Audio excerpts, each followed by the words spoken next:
So, ladies and Sapiparos, welcome to another episode of Chluy Talk. Today I have a very special guest. Before I introduce you to him, I'm gonna roll the intro.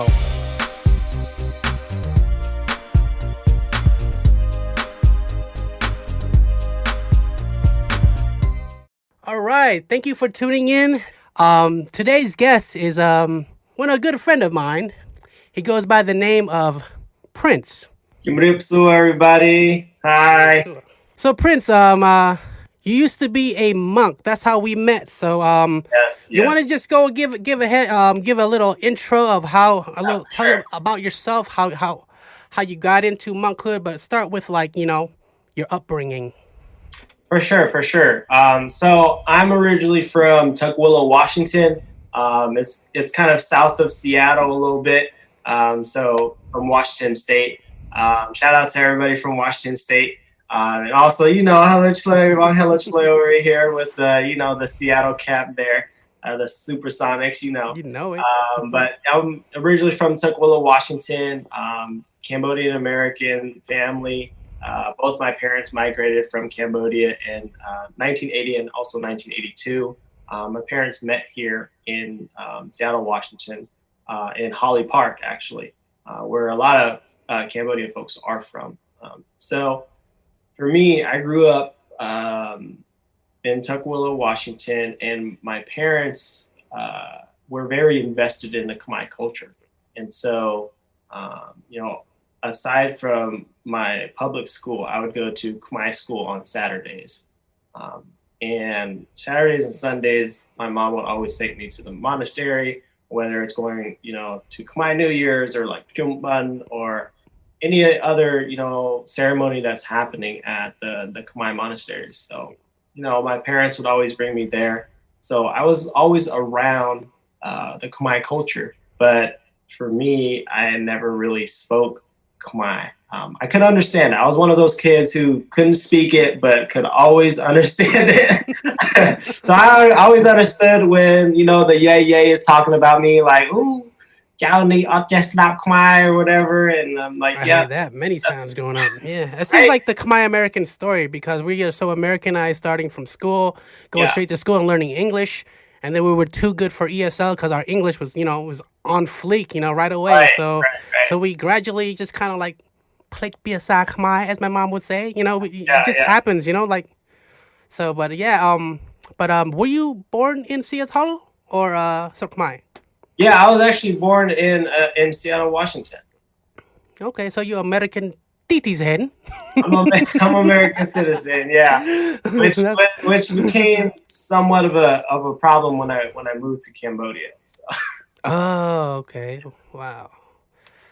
So what was it like growing up in Tukwila or South Seattle in general? That's actually where my family's from, so I know all about Seattle. South Yeah, Seattle. Tukwila is. I think Seattle as a whole is very diverse. When you get into Tukwila, it's a little bit more diverse. My school, my elementary and middle school that I went to, we had a very diverse class, and so it was always either Cambodians with the Samoans or the Mexicans with the Samoans or the blacks and whites and Latinx. It was the whole bunch of different mixtures of races, ethnicities, and cultures all combined into one. So that gave me a lot of exposure to different cultures at that time, which was ended up to be a good thing. Uh, so yeah, it was I liked it. I liked it a lot. So you went to elementary school and middle school. What was life like in like middle school? Middle school, middle school for me was, I don't know. I felt like, so for me, I always liked hanging around older kids. So when I was in the sixth grade, I would be with seventh and eighth graders. And then when I was in seventh grade, I'd be with eighth graders and also, freshmen or like high school students. So I always hung out with like the older people, which sometimes got me in a little trouble, to be honest. But, I turned out okay. So, Yeah. Cool. So did you have a lot of friends of like like of like a different mixed group of friends? Because when I was in middle school and high school, most of my friends were like people of color. So did you experience any racism, or did they have your back like how I grew up? I didn't grow up in Seattle. I immigrated there, but we moved to Kelso. So I did all my schooling in Kelso, a small town 2 hours south. So for the most part, the people that of color, we have at each other's back. It's just like the only racism I experienced was from mainly from white people. I heard that's the first time I heard of like some racial slurs. Yeah, So definitely. I mean, it's the same thing for me and how I grew up. All my friends had my backs, even my white folks. Though, mhm. the white people in the group, in our friends group, they would have our backs too. So it Definitely, was I had some of those everybody. too. Yeah. It wasn't until like I got much older is when I learned a little bit more about racism. Cool. Do you think racism was worse then, or is it worse now, or is nothing has changed, and or just everything's being filmed now? I I, think racism, in terms of racism being better or worse, I think it's more of what you just mentioned. Racism is getting filmed. Um, yeah, I feel so like nothing's changed, but maybe getting slightly worse. But back then we didn't have any people going live or world starring people, attacks yeah, from behind. Like you getting getting all kinds of racial attacks. So I'm pretty sure it happened back then too. Maybe they don't even get caught. Maybe people got away with murder back then. and I mean that's the thing. Like we just mentioned, it's just getting filmed now. Back then, where cell phones and camera phones weren't as accessible, but now they are. And so those things could have been happening back then, but now because the technology is more accessible and more advanced, we're able to see kind of the physical things that are happening and inside and outside houses. So Yeah. All right. The reason I brought up racism because it's what's been kind of bothering me like the last three, yeah, 4 weeks, and it's going on in the world. So I figure we just tackle that subject early, sure. and I think racism will never go away. Everyone just gotta work together and see how we could unite and just fight racism, as a whole. But Yeah. yeah. So let's talk about high school. Like, did you have a high school, or you went to monkhood before high school? That's what I wanted to know. I didn't. That's a Yeah. story I want to ask about. Right, right. A lot of people question about that, but I never went to high school, and I actually never finished middle school either. So probably about in the middle of eighth grade, around spring break. So it was towards the end of the year, but around spring break, I left. I moved to Cambodia to ordain as a Buddhist monk. So never went to high school. Oh, okay. So why did you decide to become a Buddhist monk? I think there's a lot of factors that kind of led me and guided me to that decision. I will say, when I was much younger, my brother, who also, grew up in our household here in Tukwila, he was kind of on the mischievous side of things. So when he was a teenager and in middle school and high school, he got into a lot of trouble. And so my mom had decided to take him to Cambodia and have him ordained as a monk, and which he did. So in 2004 to 2006, my older brother ordained as a Buddhist monk for about 2 years in Cambodia and returned back here to Derobe and continue on his life here. So when I was younger, I saw that, I lived with that, and seeing my brother as a monk, and also being pulled to monasteries by my parents, and being able to kind of see this different lifestyle of monks versus civilians. I really, became interested in, and that's kind of what inspired me to make this decision in becoming a monk. What a lot of people don't know is that actually, when I was younger, I was kind of bad myself too. I think we all Uh, were. We all can yeah, be. yeah, All to, of us to were. some extent, right? By nature. By nature. Yeah. Yeah, yeah. So I was kind of bad too when I was younger. It wasn't that bad, but I was bad. Not enough for me to be sent to Cambodia. That was my decision. So I don't want anybody to mistake in that. Let me find out you were a gangster. Did you join gang, eh? Trong tơ ghê. That's my whole childhood. Yeah. So I mean, that's kind of what led me there. And before making that move in April of 2012, I ordained as a Buddhist monk briefly here in Washington for about 3 weeks, just to kind of test the water before going to Cambodia. So your parents had full support of it? They encouraged it, or was it your decision that you're like, I want to be a monk? So it was my decision, with a little help from my parents, trying to kind of break down this idea of me, being a monk in Cambodia. But it was ultimately my decision, and my mom was very supportive of it. My dad was supportive for the most part. I think over time, though, he kind of was like, "Okay, when is this going to be over?" Like, They didn't realize how long it was because like our entirety of our friendship, I known you were a monk the whole time yeah, until last year at the community day is when shortly after that community day event that you put on, I found out you're no longer a monk. Like wow, yeah. No, I let's mean, like, party. I think nobody really knew how long I was going to be a monk for. Not even myself. The original plan for me was to ordain as a monk over the summertime, come back and start freshman year at Foster High School in Tukwila here. But as I kind of moved closer to the date for me to return, I actually really enjoyed being a monk and wanted to do it much longer, which thankfully my parents granted me that wish. But then again, my dad's like, "When is this going to be over? Like, is this?" Yeah, I get. Don't know. Did he want you to have like a normal life too? He thought it was Yeah, like a yeah, temporary, like maybe 2 year thing yeah, max. yeah. Yeah. He was like, don't you want a normal life? You got to experience what other teenagers experience. And Hmm. Can you tell us what age? I'm sorry, I didn't hear like break down what age you started and until what age you are now. Like, yeah, so I went to Cambodia when I was 12 and ordained around 13 years old. So I kind of had my birthday, my 13th birthday in Cambodia, and I guess that's when I would mark my monkhood is at 13 years old. And then I disrobed at 20-ish, yeah, 20, 21. So for about a little over 7 years.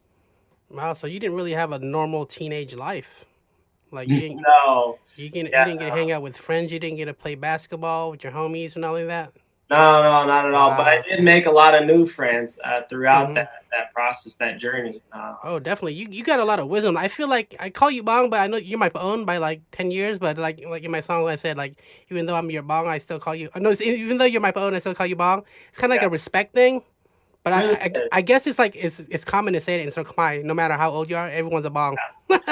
Oh yeah, definitely. Definitely. It's just like you said. It's just a respect thing, that we see within our culture. Cool. So Buddhism. Let's talk a little bit about Buddhism. Okay, yeah. So growing up, I've been wearing this Buddha chain from my mom since I was 15 years old. I haven't taken off since.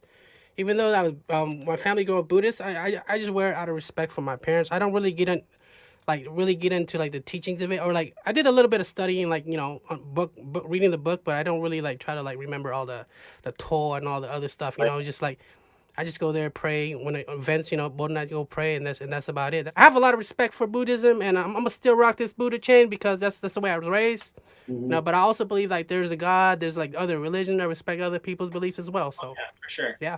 I think there's a lot of similarities within other religions and beliefs, that, according to Buddhism, it's I for my from my understanding and also my opinion is that Buddhism is not a religion, and it's more of kind of like a lifestyle, of how you live. Like you can be Buddhist and also still be Christian, or you can still be Buddhist and still be um, Muslim or something like that. And Mm. I've seen over my experience as a monk, even until now, I've seen Muslims, Christians, Catholics practice meditation, and practice other Buddhist teachings within their own practices of their respectful religions as well. So Yeah, I I see think, that too. Yeah, you know, definitely. at some extent, all religions and beliefs have the same goal, the ultimate goal, which is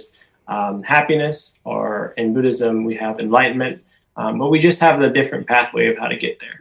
Hmm. I Yeah, I totally agree. I think people like they make life more complicating than it really is. I think knowing right from wrong is what we're put on earth to figure out, knowing right from Right. wrong, and it don't Right. have to be any deeper than that. So if you do right, good things will happen.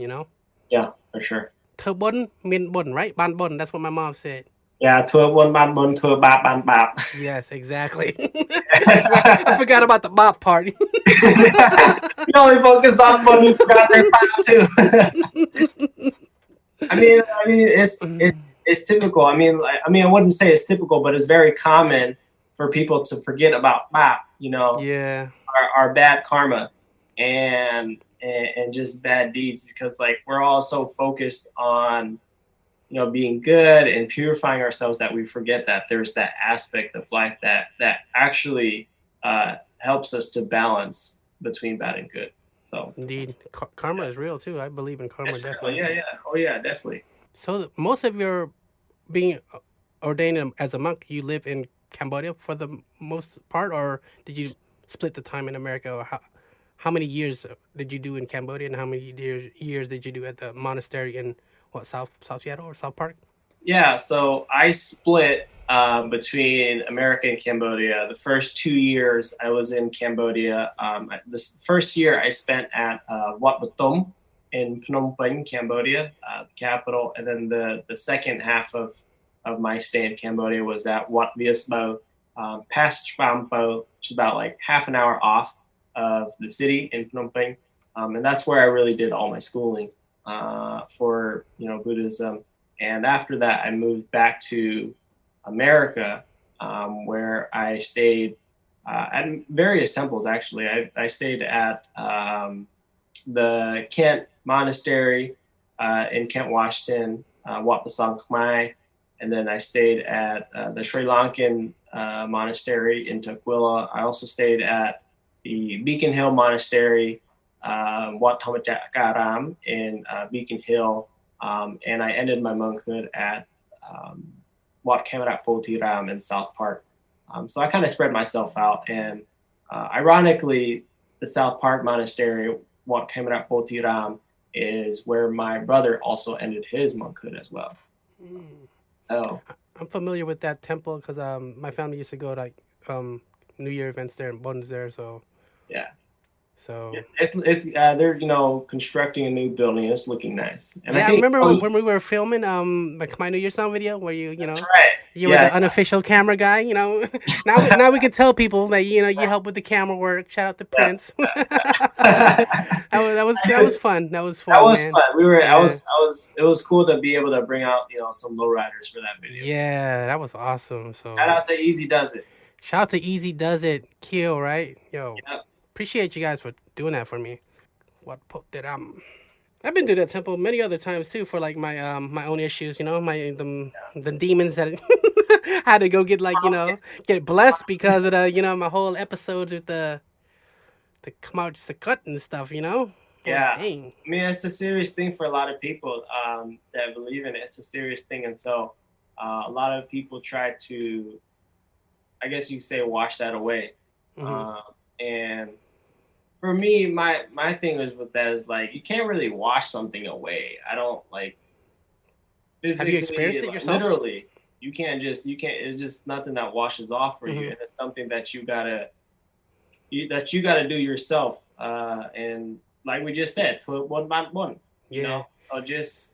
I haven't had it in so long, so I think I'm in like the right state of mind. Like I haven't experienced it in so long. Like back in my teens, I used to get it almost every day.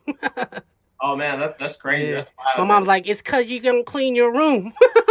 It's funny how like my parents my parents be coming up with like random stuff to blame it on, like something bad happens to you and they'll blame it on something you do at home, like yeah, superstition.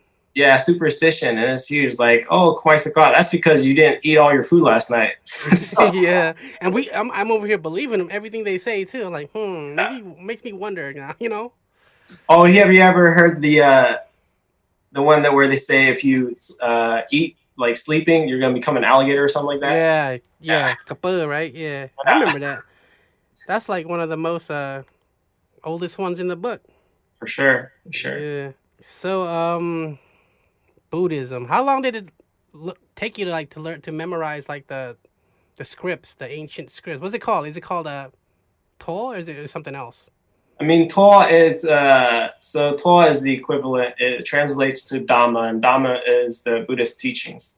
Uh, Hmm. and the chantings of what I learned, it took me, it took me a while actually. I'm not even gonna lie because I didn't even speak the language when I went there, Hmm. and so it was even harder for me to learn. And when I was presented the books of like, here now you got to learn this, I was like, okay, how am I going to read this? Because I don't know how to read Khmer. So my teachers taught me how to read and write Khmer. I put in hours and hours of work trying to learn. So it took me about like, I'd say it took me a good year and a half to remember um, Wow. what I did at that point. And just a lot of reciting, reciting, reciting. I remember because I was different, and I knew I was different. I wasn't like everybody else. I knew I was different. I would wake up at 3:30 every morning to study and to recite Dhamma. And I would go out 3:30 every morning. I wake up. I take my book up to the top of the roof where nobody can hear me, and then just start reciting as loud as I can the different chantings that I try to remember. And also my homework from poly school or whatever I was being taught. So I knew I was different, and I was determined to put in that work, and woke up at 3:30, spent about an hour and a half, and then come 5:30, I would start getting ready for breakfast at 6, and then be in class at 7. So Wow. I would not be able to remember all that because you're chanting for like it feels like hours straight until your feet fall asleep. right when you're sitting down, it feels like hours. Sometimes, like, to be honest, sometimes I have that same feeling as a monk, not of like just like sitting down for a long time, but when the lead monk continues on chantings that don't need to go on longer, Hmm. but just continue to do so because that's what they're taught, just Right. to go in the order of that. Sometimes I feel like it's going to be forever because I've done ceremonies where we chant for like an hour straight. And in my mind, I'm like, okay, is this coming to an end soon? Or like, don't get me wrong, like I do want to be there, but also at the same time, my my my opinion is that we can do much more of explaining Buddhism rather than just chanting. Right. Not saying that chanting isn't important, but it is important. But moreover, I think like explaining the teachings is more important. So when I'm sitting there for like an hour, I'm just like, when is this going to end? So it could be it's a mutual feeling between people sitting at the ceremonies and also monks sitting there too. Well, thank you for explaining. Um, what was like the most difficult thing being a monk? Did you have cravings or any type of feelings that you shouldn't be feeling, or even cravings for food? Oh yeah, definitely. I think the craving part is super normal. It's normal to everybody because We're you know human. we're human. Monks are Mhm, human. mhm. Like we can't fly. I mean, like I can't fly. I can't fly as a monk. Right. But monks are human too, so we have all the same feelings other people do. Civilians and lay people, we have the same feelings. But because we're a monk, we have the opportunity and time to train our minds to think differently. So for me, one of the hardest things of being a monk was being a monk in the modern time in Cambodia because we had there's so many like resources around us that that lead to cravings, that lead to these, just bad intentions, or not necessarily bad intentions, but like the cravings and attachments to materialistic things. So, for instance, for me, I was skinny and I didn't really like eating food. So craving for food for me wasn't like a really bad thing. Like I wasn't really craving for food at night. What I was craving for was like materialistic things like an iPhone or like a computer while I was a monk, which was bad. And so I just had to, just train my mind not to be able to need those things. And I think that was the hardest thing, is just being a monk during this era. If you don't, not necessarily isolate yourself, but if you don't separate yourself from the two worlds, then it's just going to be a longer journey and it's going to be tougher. And so it's just like, yeah, that was the hardest thing, is just, kind of having that all around you and people just kind of bugging you and poking you about it. But again, it's just part of the journey. I'm glad you mentioned iPhone. Like we live in a digital age where social media is what everybody uses, including religion now. Mm-hmm. You know, Yeah. I think a couple years ago, you and I and JL Jupiter, you booked JL Jupiter to help film you some instructional videos on Buddhism, which I think is an amazing thing to do. And Yeah. did you have you? I heard you had some backlash between, I don't know if you want to talk about it, some backlash within the other monks in the monastery, saying that we're not supposed to use social media.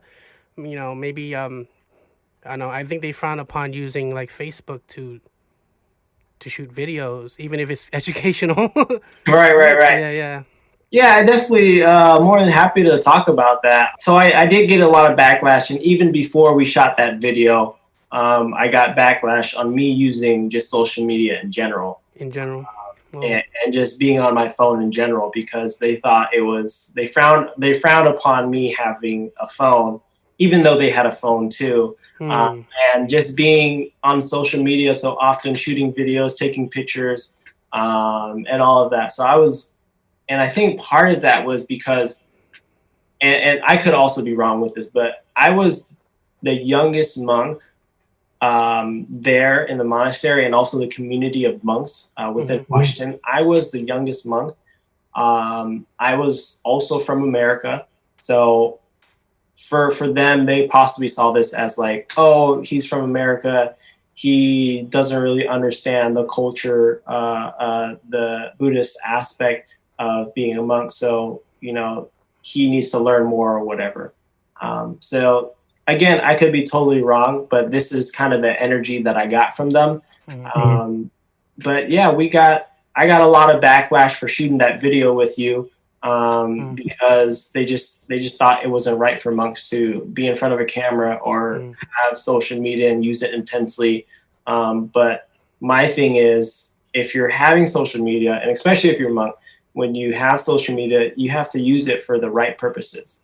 Yeah, I'm For starting to me, see it more too. Like from Buddhism, yeah, like on Facebook, there's other people going live, like Buddhist monks. They go live too, to teach. yes, Yeah, definitely. yeah. And again, it just goes back to them being able to use it the right way, and not misusing social media. Yeah, Um, I felt like your intentions were pure. Like yeah, it did a good amount of numbers. Like you get the 100,000 for like how to greet a monk. Something as simple as that, which is really important. I think people like right, they see a monk, they get shy or they don't say nothing at all, and that's even more rude. right, Acknowledge right, them. for If you guys sure. want to see that video, I'll put in the link in the description later. So it's pretty informational and yeah. So I thought that was really cool of you to do, man. I support And, it. and it's something that I tried to do, and I try to do now. But it's something that I tried to do when I was a monk, because I wanted to introduce a new idea on how to reach younger people within our community. Because when I was a monk, and especially when I was growing up, I saw a lot of uh, older people at the monastery and younger people being forced to the monastery. So like no young people really actually wanted to be there, and if they did want to be there, they didn't know how to interact with people at the monastery. So I wanted to create ways of how to be able to address that and move forward with that, and that's why I took on social media, and ended up creating a lot of video content that I put out on social media. It got a lot of awareness in and outside our community, and I'm just very grateful for it and for people to take out just the knowledge and wisdom of whatever I tried to share. And of course, there's always going to be backlash with something. You can't please everybody, but I'm not here to please everybody. Exactly. I'm here to just be happy, make everyone happy, and just lead people to the way of happiness, wherever that is for people. There was a time where like I couldn't find you on social media. I'm not sure if you deactivated or I noticed like a second IG page, like a Just Prince or something. Like, can you explain what happened there? Yeah.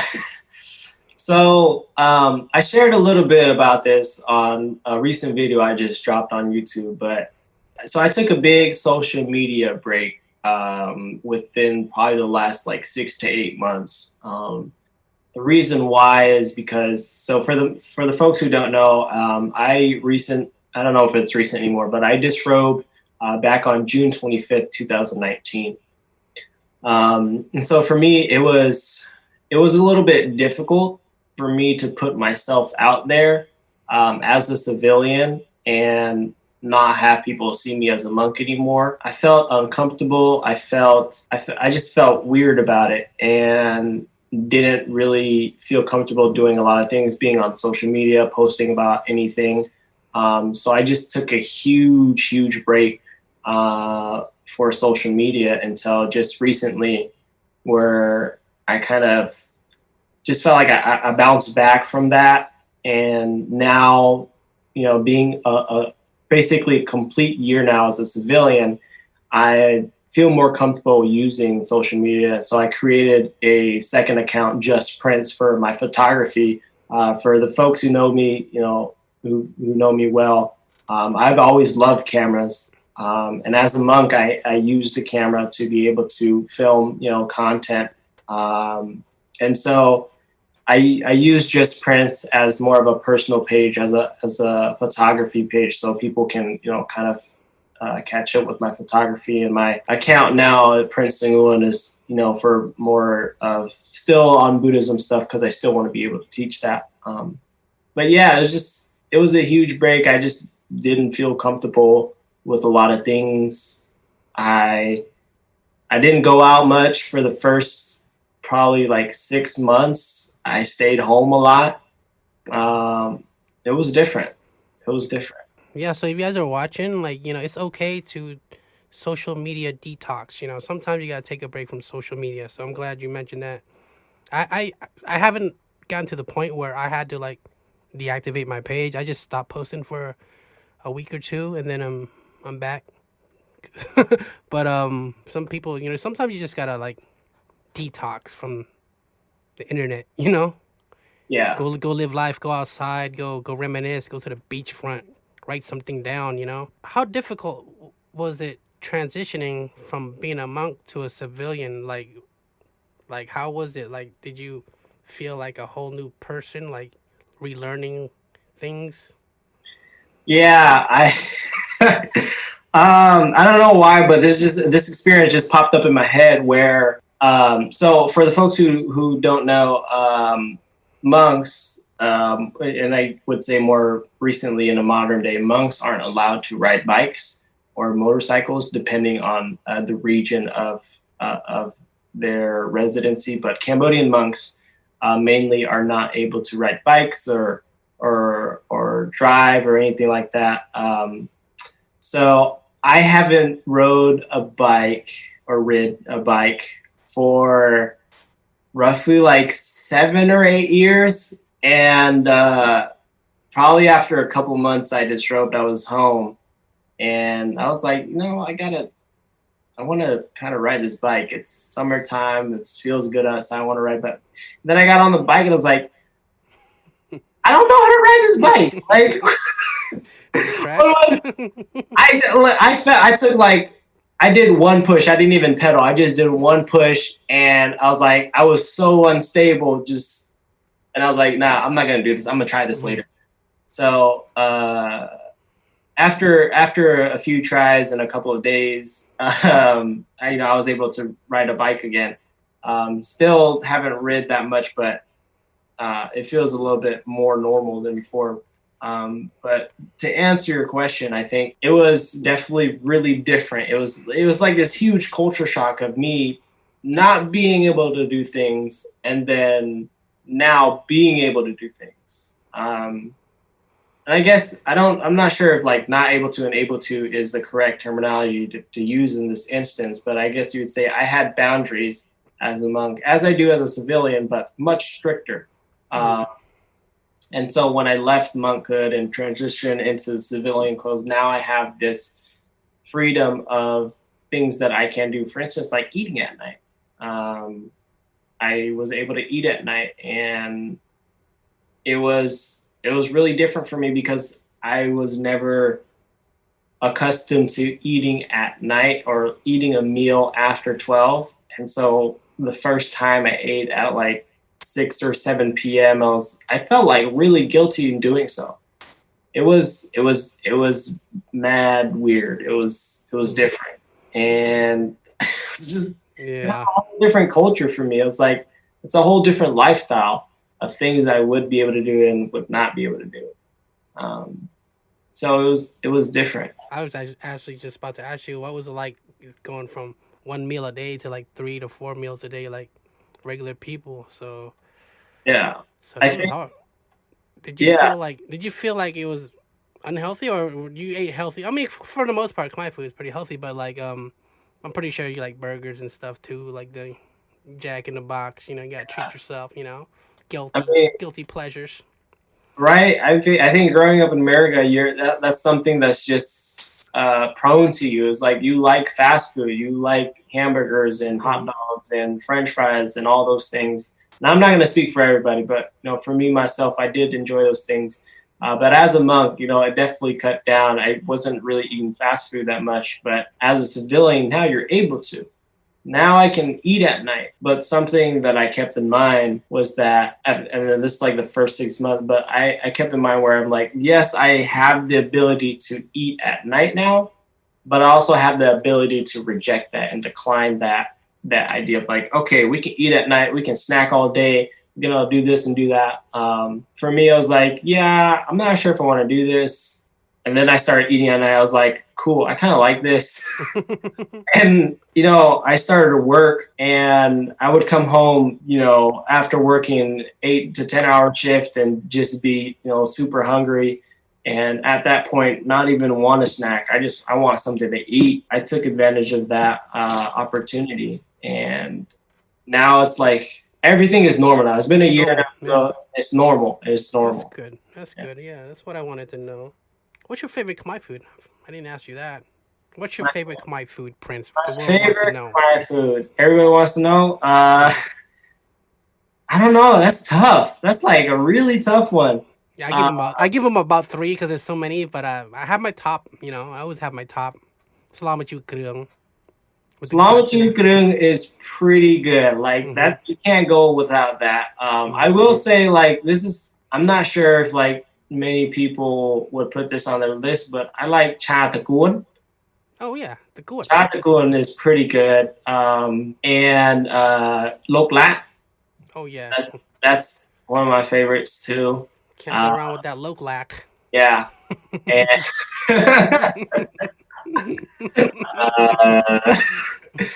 it's funny, these pronunciations. And like, sorry to go off topic here, but like, just on the play over here, your music, you combine both of those. You combine, English, Khmer, English, whatever you want. Khmer English. I call it Khmer English because I feel like that's like the typical Khmer American story. Like, yeah, we're very much different, but we are very much alike.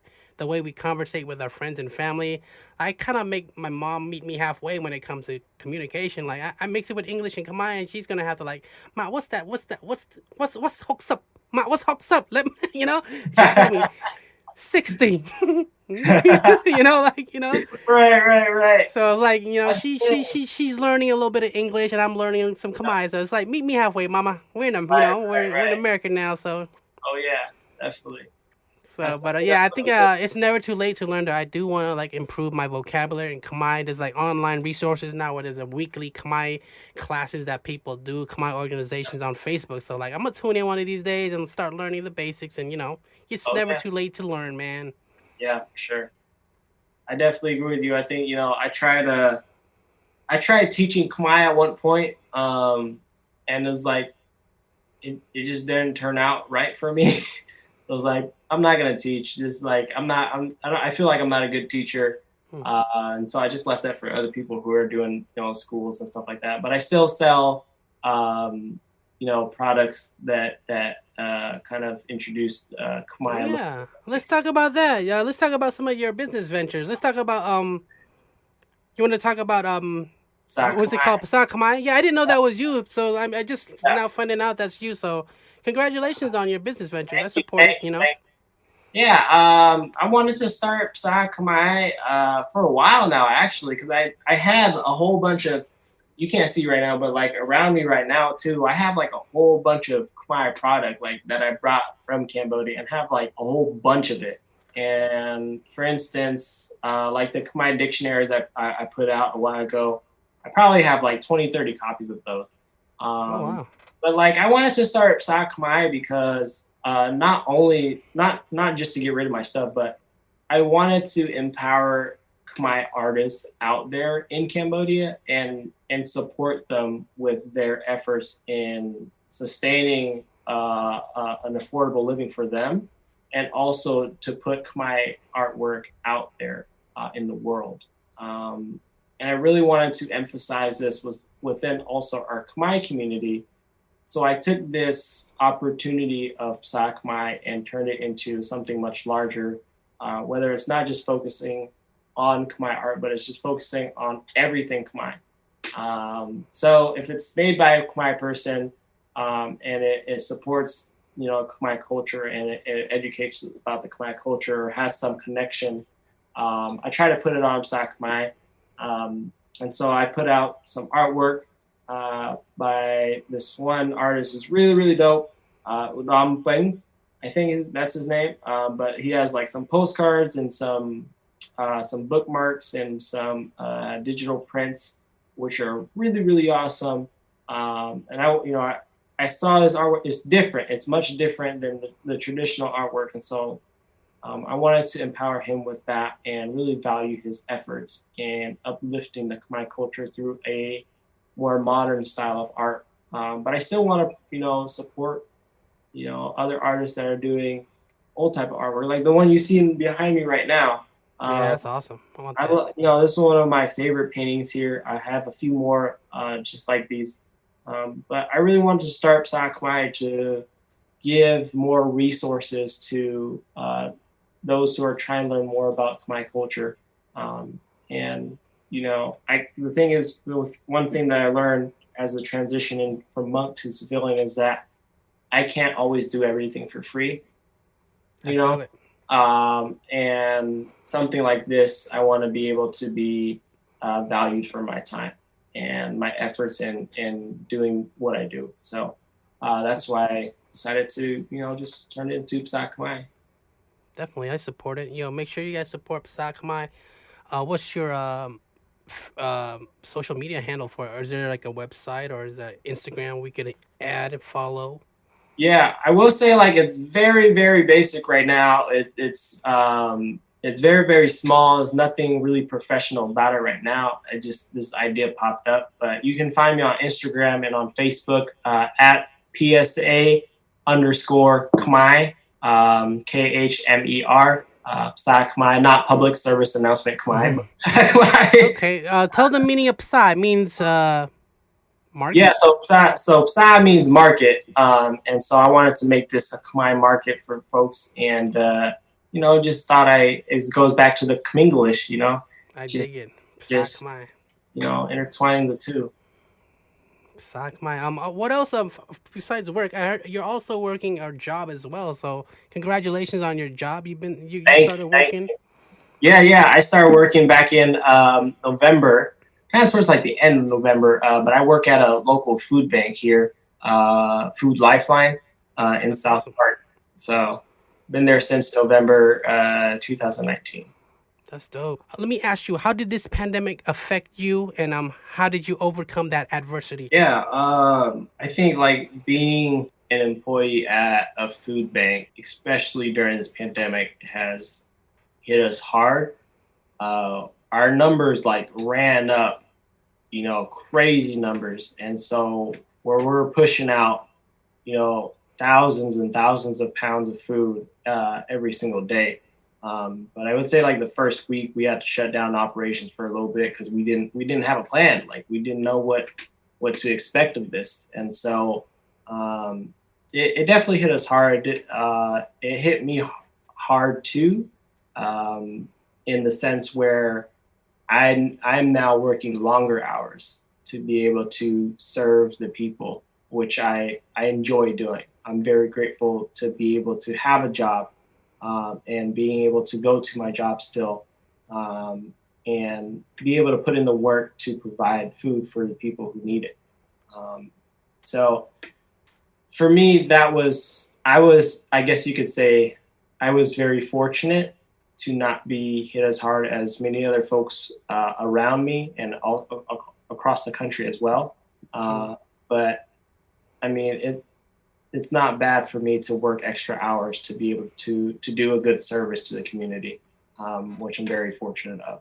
Definitely. So You're essential, man. We need more people like you that's helping people, that's on the front line, that's in contact with the public, you're risking your life and stuff, and out there in the field, you never know. So there's even some people that's getting the COVID-19 is hella real. So it's like people like try to downplay. At first I downplayed. I'm like, this ain't gonna last. And then 4 or 5 months later, we still here. So I'm like, yo. And then someone close to me passed away that I know from real estate, my real estate days.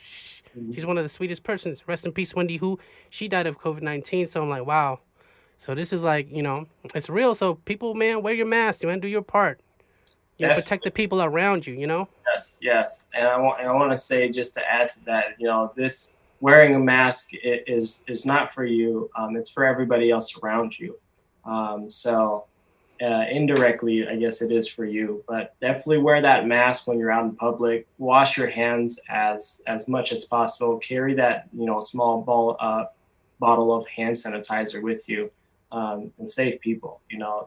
Don't be someone who's who's gonna just fight it, because you can't fight death. You Yeah. can't fight death. How do you pronounce your name? Prince? Is that a Khmer name? Who named you? Your mom or your dad, man? I've never met a Cambodian named Prince. The only Prince I know is the artist formerly known as.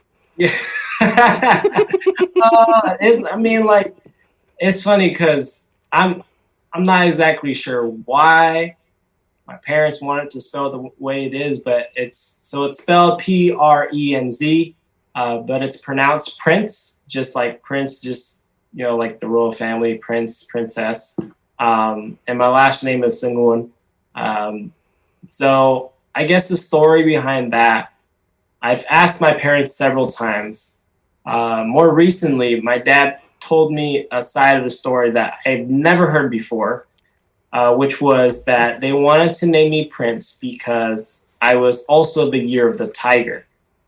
So I was born in the year of the tiger, and they thought, of course, the tiger is a aggressive animal, right? Is an aggressive animal. So they wanted something to counteract the aggressive side of me that they thought I was going to be growing up. So they thought, why not put him as a prince?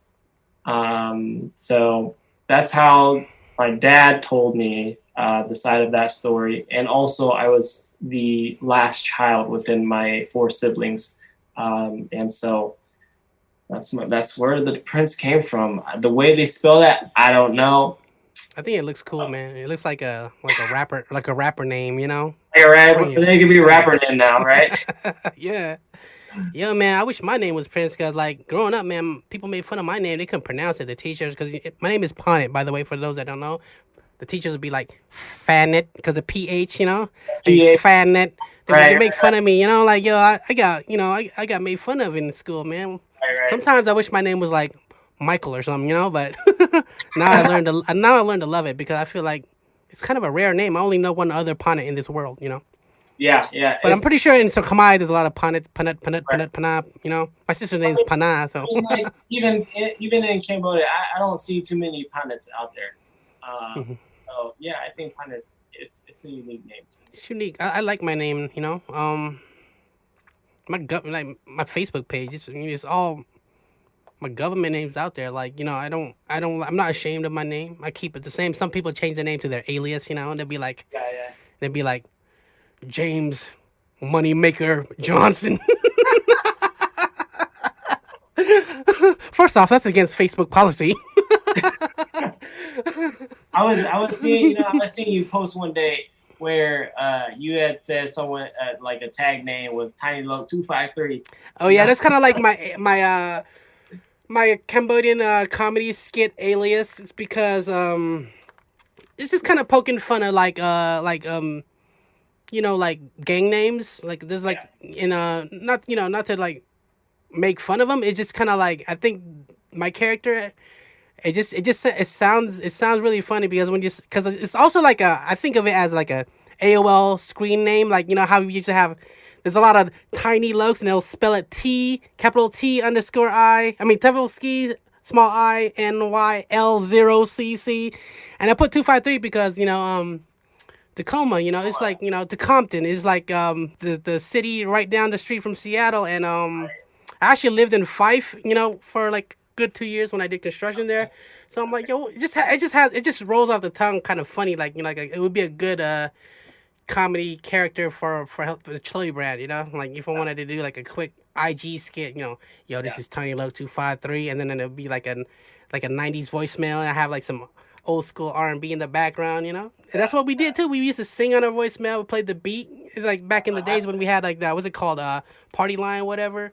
It's like a free 800 voicemail that we would have where people could leave messages. Those were the times, man. You kids don't know nothing about that. you're leaving the generic voicemails now.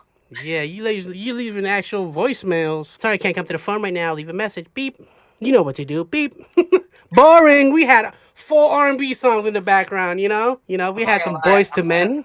I'm not gonna lie though. My voicemail is like that too. It's like it's something like that. But I'm not. I think my voicemail is still stuck on like Venerable Prince and not just Oh, Prince. really? You didn't change it? I gotta change that. My mom Hmm. called me the other day. She got sent a voicemail and she said, you gotta change your voicemail. It still says Venerable Prince. I was like, oh. You have reached Venerable Prince at Watt Pothiram. Try to come Baydong and leave a message. He said twice. That'd be hilarious. You know what to do. Pray. Oh man, that's funny. That's funny. What do you think about Khmer comedy? Was any of that back? Let's go rewind back to the backlash you had at the temple. Was it any of the backlash because of your association with Hella Chluy? Did they know who I was, or because his name is Chluy, you're bringing a bad name to the temple and you're filming with a guy that's you know making Khmer comedy? I also want to know like what the Khmer the older heads think about me because I actually had an experience when I did a show in DC. It was a kind of conservative crowd, old head crowd, but they were like, yo, this, they saw my older skit, the shit Cambodian folks say, and they said, I do some cuss words, but then I didn't know it was gonna blow up.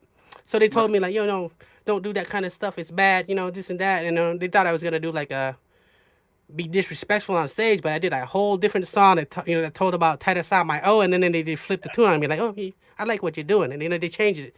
So it's like once you get to know me, you got to get to know me because they judge off the first what they saw. They didn't know me as a human, but yeah. Is there anything that I need to know about the Seattle Khmer community? Am I shadow banned from Khmer events? What's good? Should I change my name to Hella just for New Year so people will book me? It's no longer be Hella Chluy. It's gonna be Hella Sapip. Hella's a pip. I'm gonna change my name just for April. Hey, this is Hella's a pip. April, but yeah, I mean, like, I guess it's like for me when that backlash did happen. Yeah, when you mentioned it, I remember not a lot, but there were some folks like, why are you with Hella Chluy? That's a bad name. He must be Chluy. Why are you hanging around with him? Why are you doing videos with him and stuff like that?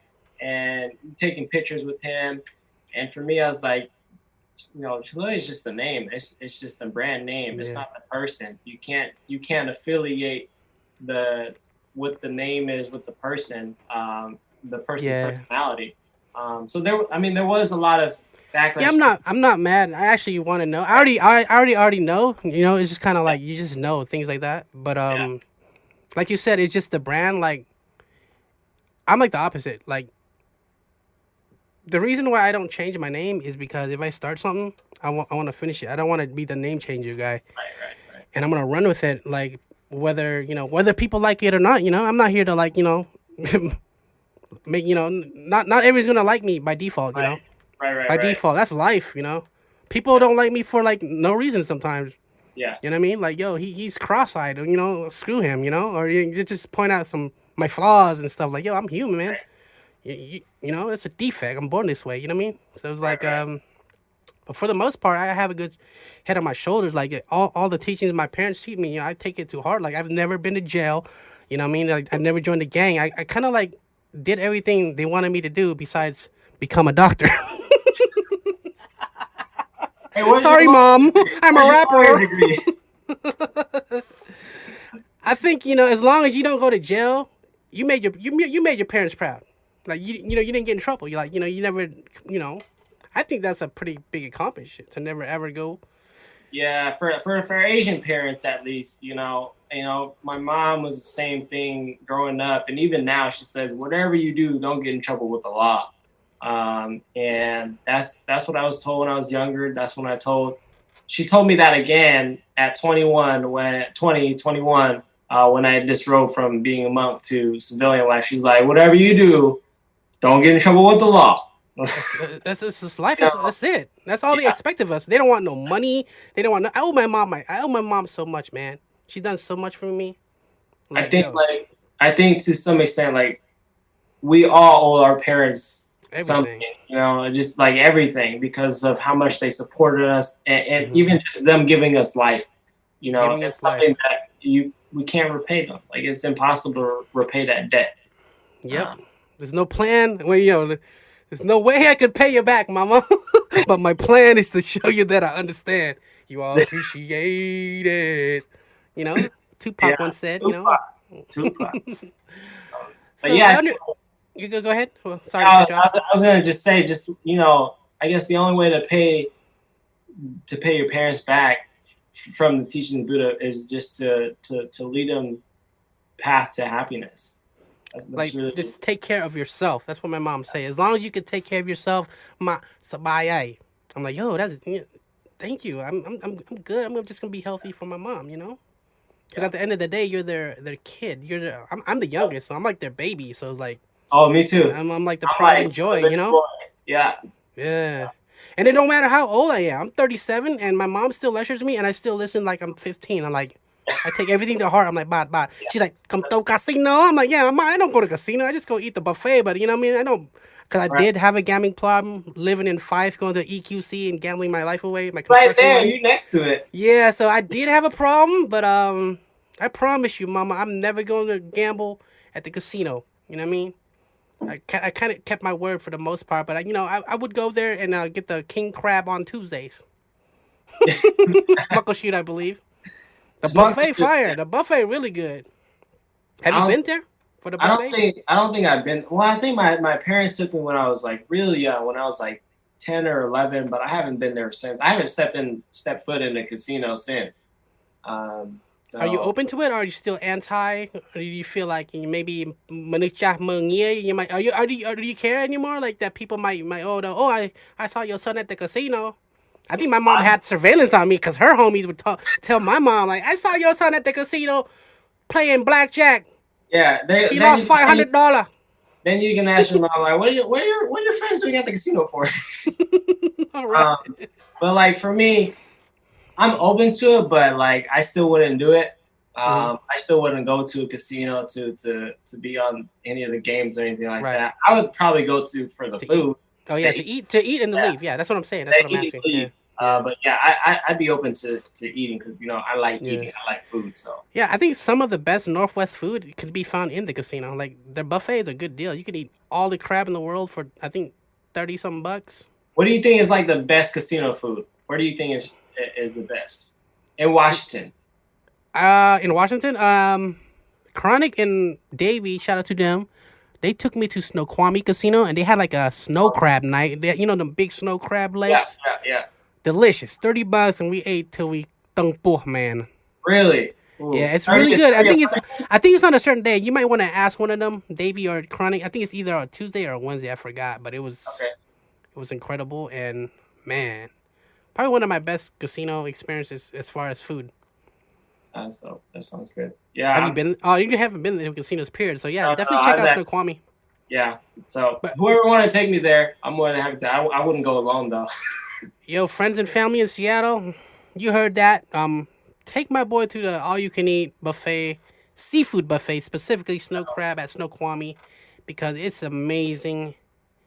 Yeah, speaking of Snoqualmie, have you been to Snoqualmie, the city? Yeah, I have been to Snoqualmie. Yeah. Because I noticed that you like to hike, which is cool, which I want to ask you. Will you take me hiking when I visit?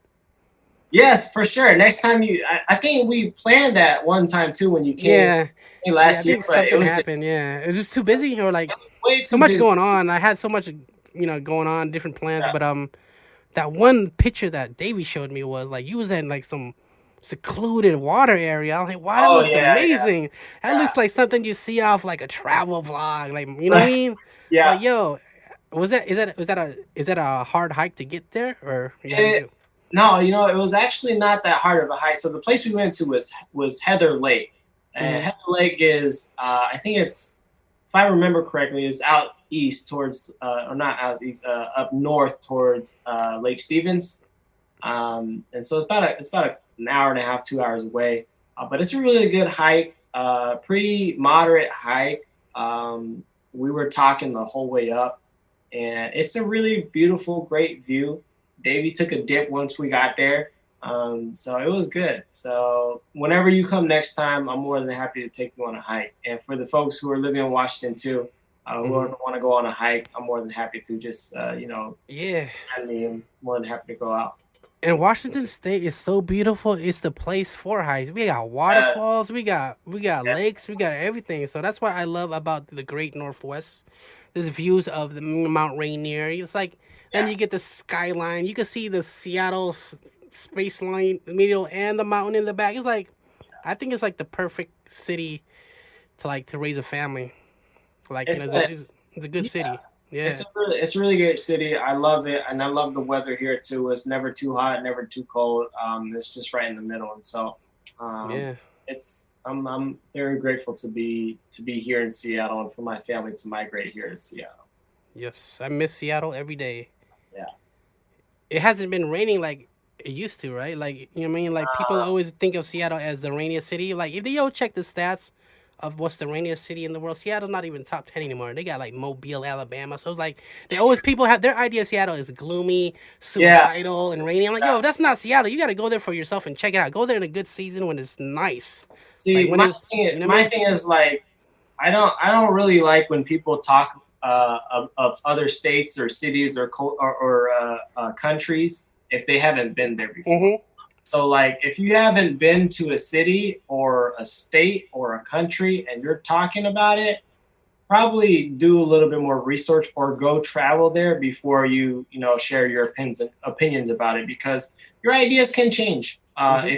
if you actually go experience it. And this thing with Seattle, I got a friend that just moved here from Texas, and he was like, "Yo, man, I've been here for a minute now, and they say it rains a lot in Seattle. This is nothing to compare what Texas got. Texas, it rains hard out there."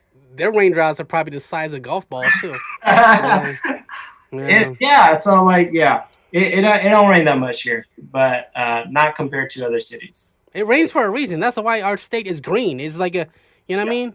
It's green because it gets the right amount of rain, get nice, beautiful trees. yeah. Some places don't even have trees, man. Some people live in the desert with no, no trees. I'm very happy to be able to drive along the road pretty much anywhere in Washington and see the nature around me. So very grateful for that. Yes. Are there any states you want to visit? Like, do you wish to be some sort of traveler and take your photography skills and take some travel photos? Oh man, that sounds really good actually. Last year I did a mini tour. I went to Knoxville, Tennessee, Nashville, Kentucky, came back to Seattle, and then went off to Minnesota. And then after Minnesota, came back and went to Cambodia the same night. So it was like I love traveling a lot. The one state I probably will want to go to, probably want to go back to, is Florida, just because of the tropicalness of that area. I don't know if that's a word, but the tropicalness of that area. I really enjoy it. It's like almost the closest thing to Cambodia, I think. I could be wrong. Someone correct me on that. But another place is New York. I would love to go to New York. Chluy, you're in New York too, Yeah, right? yeah. I live in New York, Brooklyn, New York. Yeah, well, come visit me, man. You're welcome anytime. I'll be your tour Yeah, guide. Hopefully, the pandemic's over so we can go out and hit definitely. the subways and just show you, give you the real New York experience. We'll get on the subway. I mean, and we'll go everywhere. You know, from subway to subway, you can get anywhere in New York in under 50 minutes, 40 minutes. Like you go to Brooklyn, you get in all five boroughs in under an hour. That's what I love about the MTA system, which is our subway system, and Yeah, that's how I get around. Even though my girl drives a car, I still prefer the subway sometimes because sometimes you get there faster because is she traffic fast? in the car it could be congested on the traffic. You know what I mean? So I was like, man. And sometimes I get car sick, but I don't get car sick inside the train. It's weird. It's like I get all nauseous. Like I don't know if it's the air freshener she uses. I get all like, you know, that Yeah, feeling. yeah, yeah. Yeah. Yeah, New York. So whenever this all clears up, I'm more than happy to go to New York. I want to test out some hiking places in Colorado too. Oh, Colorado's Colorado. awesome. I was there in 2016 for Khmer New Okay. Year, I believe. Yeah, yeah. With Khmer Ninjas. They brought me out there, and Oh yeah. it was an amazing experience. We actually hiked the Rocky Mountain, like one part of the Rocky Mountain. Oh It was yeah. in a vlog, so I did a whole vlog on it. So it was pretty dope. And at the time, I was Yeah, heavier, so I like if I could do it, weighing that much, I think anyone could do it. That's why I want to do more hikes. I feel like there's yeah. nothing I can't do. Like you have that sense of accomplishment going to the top of a mountain, Yep. and then Yep. the view, the reward is lit. Like you can Oh, see it's everything. it's Yeah, amazing, and I think like cliffs. that's the best part of hiking is being able to get that experience, and once you get to that viewpoint where you want to be, it The rewards. money shot. Yeah, you make sure you bring your camera, man. I was like, Yeah. your phone might not do justice. You gotta whip out that lens. We gotta get out that Canon, whatever you use, and boom. Right. Right. Phone is still good enough. Though. My iPhone, I might take hella good pictures, but I'm just saying, For you sure. For know, sure. Got to get them pictures in. the event you threw, the Cambodian Community Day, we brought, Yeah. I'm blessed to be a part of it, and I thank you greatly for bringing me out there, and it was a good experience, and I was hoping that we could run it back this year, but man, things change. This year it's kind of like It's we got to changed. try again next year. I won't even say this year is canceled because we still have a few months to go hard for ourselves, and like I think that the year is canceled is like kind of like a garbage mentality, even though like the world seems like to be crumbling, we gotta like flip it and be like, yo, maybe I could start a podcast. Maybe I could like start a new career, start a business. Like the go getters, they should Oh yeah. turn this adversity and like flip it positively towards their life. You For sure. For feel sure. me? Yeah. Yeah. For sure. And I think that's what I try to do with myself is like now I got a lot of time at home. I got to be able to use it somewhere. I got to put that energy somewhere. When I'm quarantined, I got to put this energy somewhere, and create a YouTube channel or something like that. Yeah, I actually saw your video. That's why I hit you up right away. I was watching your video. I'm like, wow, this is. I was like happy to see. I'm like, yo, this, like every time with your videos, you always have that quality. Like, can you tell me who shot it, or did you shoot it yourself, or like? I actually shot it myself. So I set it up on the tripod. I don't have all the equipment to make the It was good video, crispy, but man. You got it, man. It's like it's really nothing to it. Like some people, I think our biggest thing is overthinking. Because I have like a yeah, decent setup. I don't have like the most expensive gear, but I have a camera that shoots 4K. Even though it's yeah, 4 years old, I have decent lenses. It's yeah, just a matter of just executing. Like to me, yeah, sometimes I get in my own way because I self doubt and I fear the fear of failure. That's why Yeah. sometimes I just have all these dope ideas in my head and never come out because I'm like I already doubted myself. So now that's why I'm doing this. So I'm like, just do it, man. Just gotta do it. And then You just that gotta do video it. looks good. Thank So you, thank you. And I think, yeah, just to go off what you said, I think you just got to do it and really trial and error. If you mhm. find out that it doesn't work for you, then the worst that's going to happen is you just stop doing it and try something else. You can always correct it too and see what you did wrong. Maybe you just gotta adjust your ISO. You know what I mean? Your aperture. It could be an easy fix. Like. But for the most part, it looks crispy, man. It looks like someone Thank shot it for like you hired a whole team. Like it you. looked like a Thank movie almost. you. Cinematic.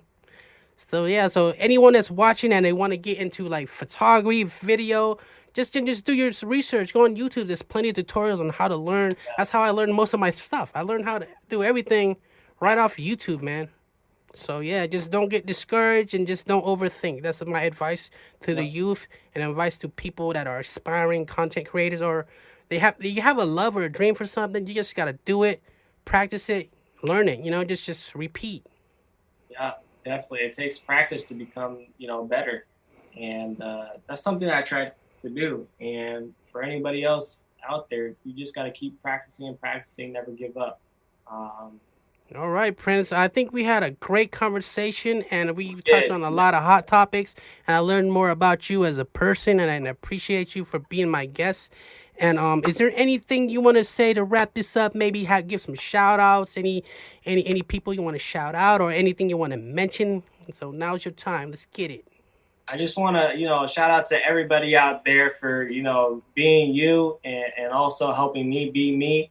I want to just thank everybody, all the supporters out there that support, the Khmer culture, that support me and what I do and all the work that I do. I just want to say thank you. We definitely would not be able to be in this position without the supporters. So thank you, everybody. And definitely subscribe to Bong Hela Chluy's podcast here. And also feel free to, check me out on social media, just at Prenz Sa-Ngoun. I'm there. Anyone ever want to reach out to me, feel free to never be scared to reach out to me. I'm always going to try my best to answer your questions. But yeah, thank you, everybody. Thank you, Bong. I appreciate you and I wish the best of luck in all your future endeavors. Stay positive, stay healthy, and keep being you, Bong. Ako, Ako,